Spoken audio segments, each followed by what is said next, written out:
और रोते हुए एकदम कड़प के बोली कि बाबू, भोजपुरी में ही बोली कि बाबू अगर समय से मलहम पट्टी हो गई रही तो लाल हमारा आज बच गई रहते।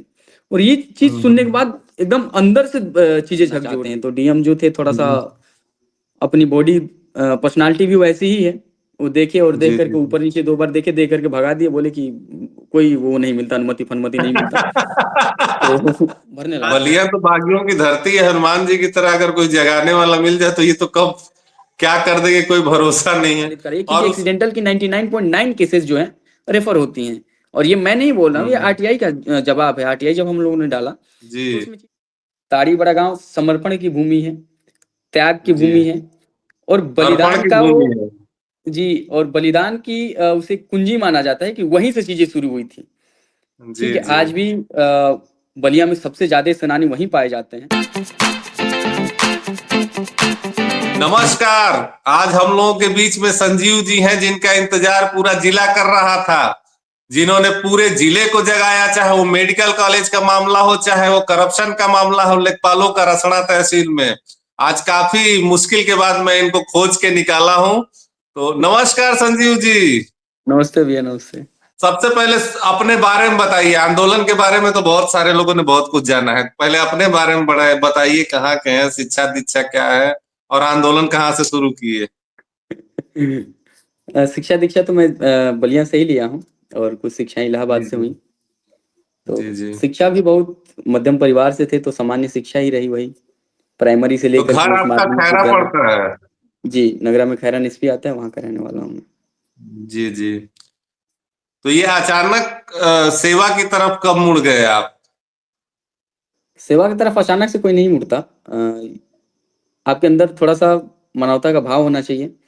और मुझे याद है जब मैं बलिया पढ़ता था एनसीसी टाइम में, तो उस टाइम से ही हम लोग कहीं ना कहीं चीजों से जुड़े हुए थे।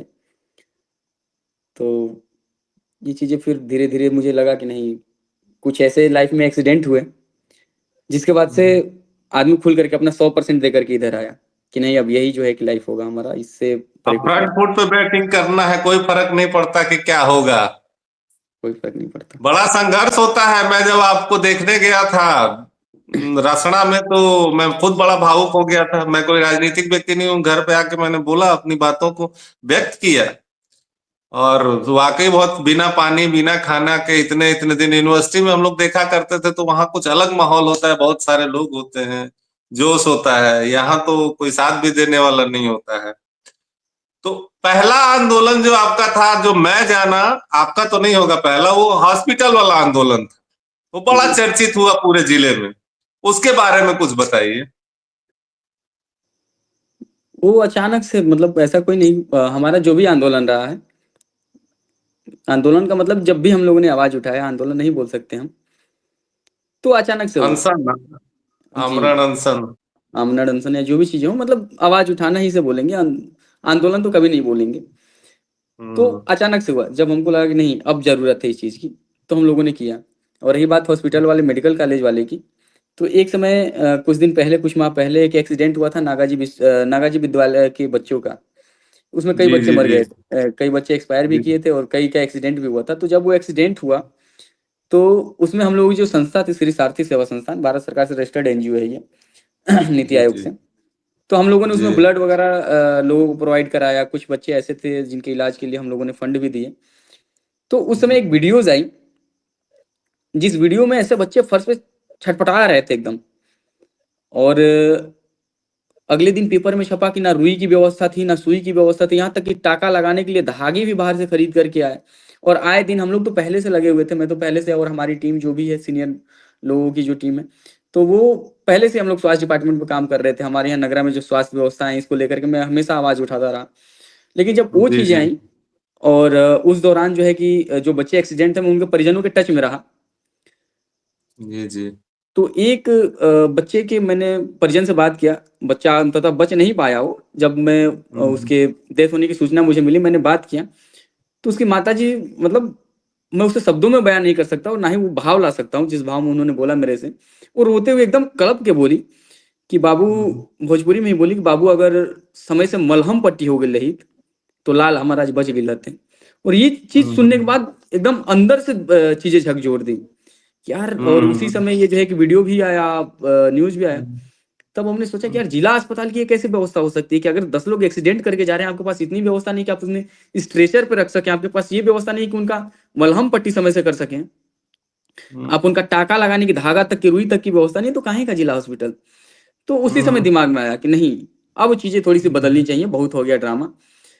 तो अचानक से हम गए और जा करके और हम डीएम के पास एक पत्रक दिए कि हम इसके लिए शांतिपूर्ण तरीके से धरना देना चाहते हैं। तो डीएम जो थे थोड़ा सा अपनी बॉडी पर्सनालिटी भी वैसी ही है, वो देखे और देख करके ऊपर नीचे 2 बार देखे, देख करके भगा दिए, बोले कि कोई वो नहीं मिलता, अनुमति फनुमति नहीं मिलता। तो अच्छा, आप अपनी पर्सनालिटी की बात कर जी, तो पतले दुबले हैं आप। जी, तो उन्होंने भगा दिया। फिर हम जो है कि अगले दिन हमारे पास एक बेडशीट था और एक बैनर था और एक बैग था मेरा, ये 3 चीजें थी, इसके अलावा कुछ नहीं था। ये चीज लेकर के हम पहुंच गए डीएम ऑफिस। और वहां पे एकदम से, मैं उस समय नया ना था बलिया में कि क्या चीजें कैसे होती हैं, वो शायद इस तरह का इतना भव्य पहला अनशन था हम लोगों का। तो मैं वहां लोगों से पूछा कि भैया धरना स्थल क्या है, क्योंकि हमारी सीनियर टीम जो थी, जो गाइड करते थे लोग, जो एडवाइस देते थे, उन्होंने बताया कि धरना स्थल आप पूछ लेना। मैंने पूछा कि धरना स्थल क्या है, तो लोगों ने बताया कि यहाँ है।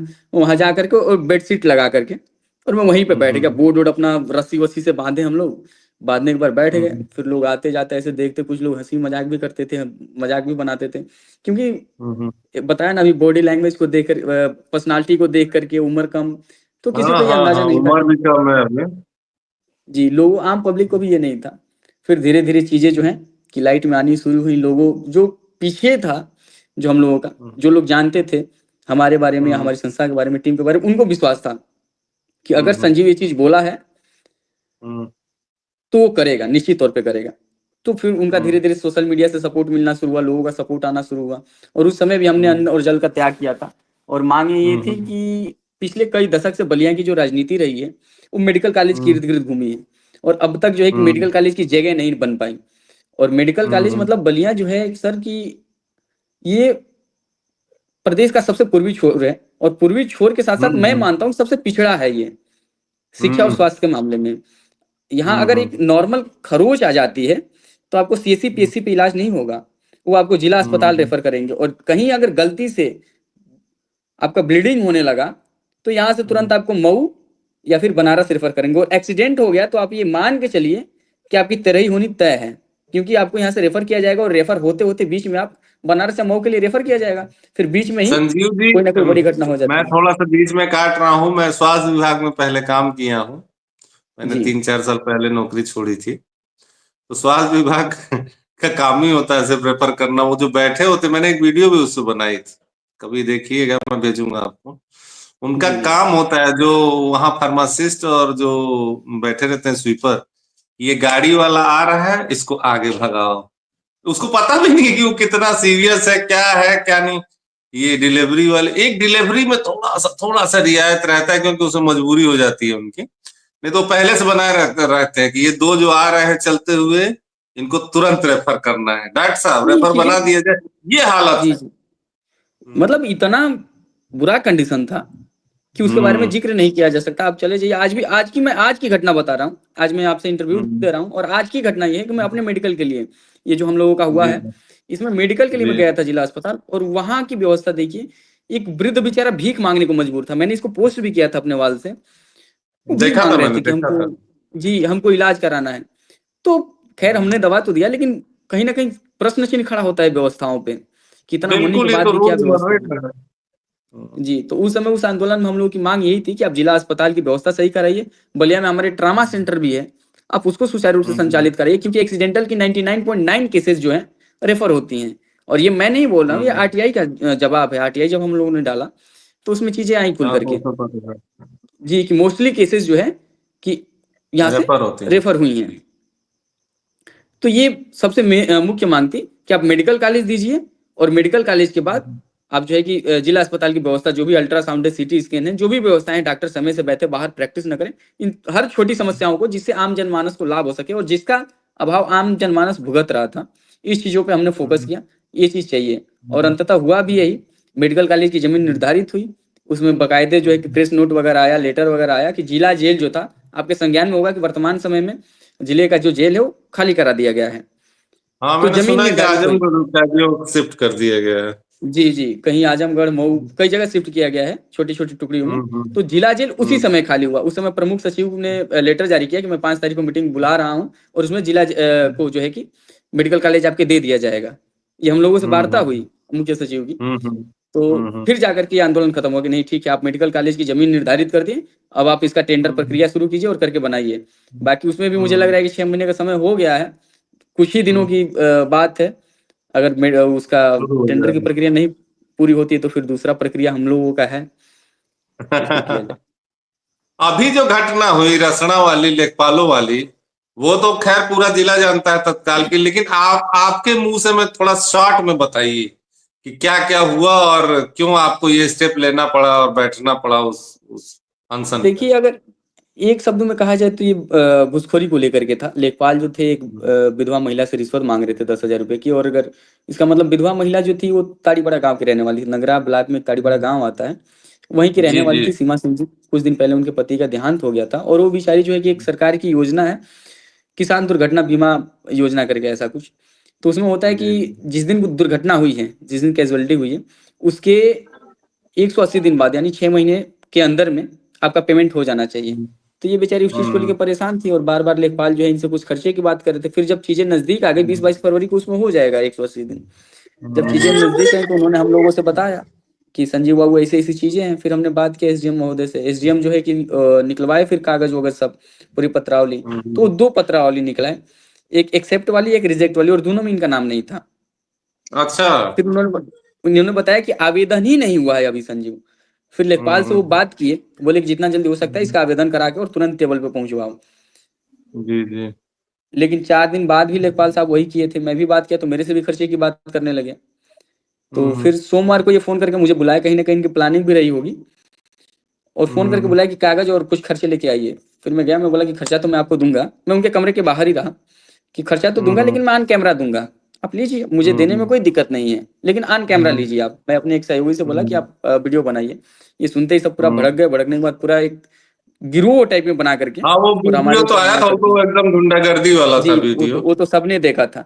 उसके बाद एक वीडियो और आया हम्म जिसमें सारी चीजें करने के बाद जो हमारे सहयोगी वीडियो बनाए थे, हम्म उस वीडियो को भी डिलीट कर दिया, सारा डेटा डिलीट कर दिया। उनका पावर बैंक, घड़ी वगैरह था वो भी सब ले लिए। तो हम्म। यही रहा, उसको लेकर के फिर हम लोग बैठे संजीव जी, धरने मैं पे। हमेशा ये बात उठाता हूँ कि आप ब्लॉक में जाइए, थानों पे जाइए, तहसील में जाइए, डीएम ऑफिस में जाइए, और मैंने खुद अनुभव किया है। इधर बीच मेरे कुछ ऐसे काम पड़े कि इन जगहों पे बहुत जाना पड़ा है मुझे। जी, कोई भी चीज, एक फाइल बिना पैसे के नहीं बढ़ सकती, आप नहीं कुछ नहीं, भी मुझे कर। मुझे मुझे मुझे कोई संकोच आप नहीं है कहने में। बताइए कि जिस स्तर का, मतलब जहां पे प्रूफ है, वीडियो प्रूफ था आपके वाले मामले में, लोग पूरे खड़े थे आपके पक्ष में, जिला वाकई में खड़ा था, हर जगह जी, उसी की बात हो रही, संजीव गिरी संजीव।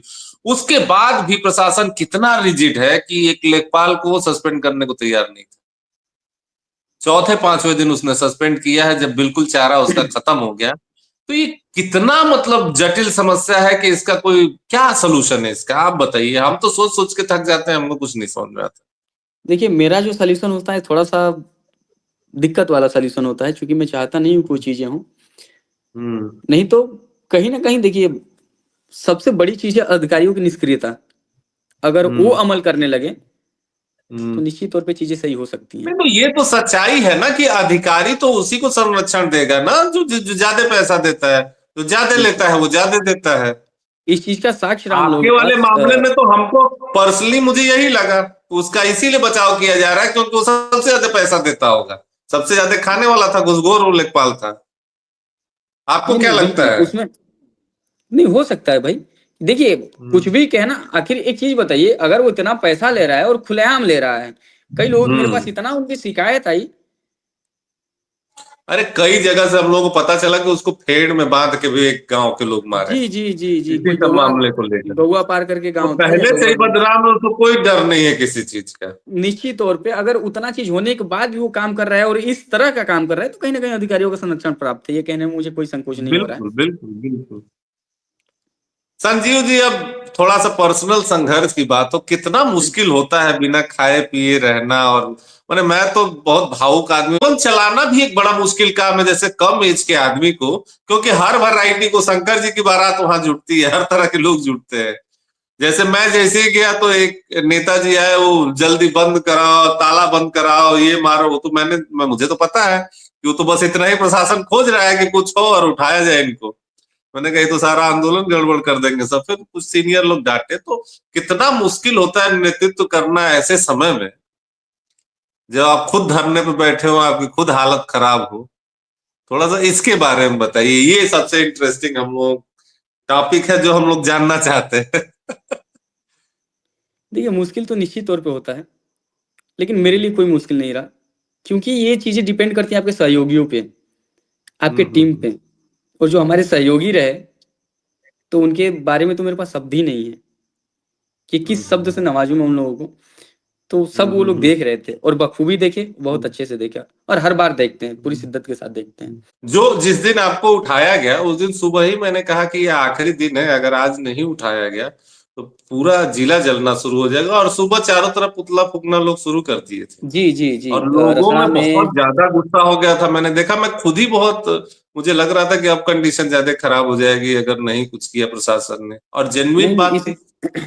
इसमें जो युवाओं का जी जी। साथ रहा, आपने बताया ना पूरा जिला जलना शुरू हो जाएगा, तो जब जी मैंने जी। देखा तो जो युवाओं का साथ रहा, जो युवाओं का समर्पण रहा, मतलब हम्म ऐसा प्रतीत हो रहा था, ऐसा फील हो रहा था कि संजीव यहाँ धरने पे नहीं बैठे हैं, हम्म।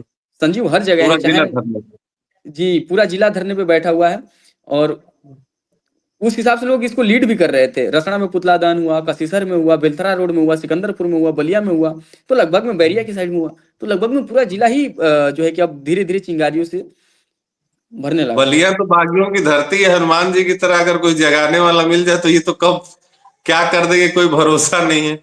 और उसमें भी ताड़ी बड़ा गांव बागियों की धरती है, सबसे बड़ी, सबसे ज्यादा ताड़ी बड़ा स्वतंत्रता गांव, सेनानी है वहां पे। ताड़ी ता, और वो लोग, ताड़ी मैं देखा कि आपके साथ कंधे से कंधा मिला के खड़ा रहे। मैं तो बड़ा उन लोगों को ताड़ी मतलब बड़ा गांव तारीफ जो है कर भैया, रहा हूँ।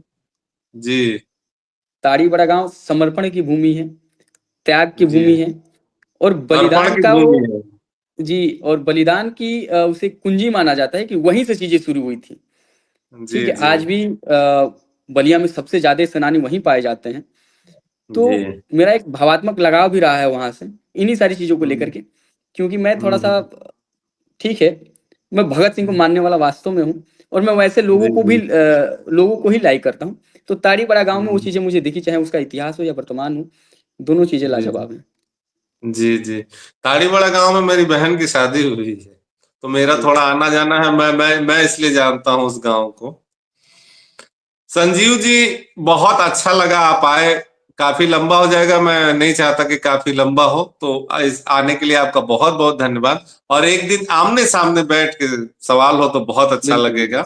बिल्कुल बहुत बिल्कुल। सारे लोग आपके बारे में पूछ रहे थे, मैंने कहा कि ये डालूंगा तो शायद ये जो उनके अंदर चल रहा है कि संजीव जी कौन है, कहाँ के हैं, क्या है, तो वो क्यूरियोसिटी खत्म करने के लिए मैं नहीं इतनी बात संजीव, किया हूँ।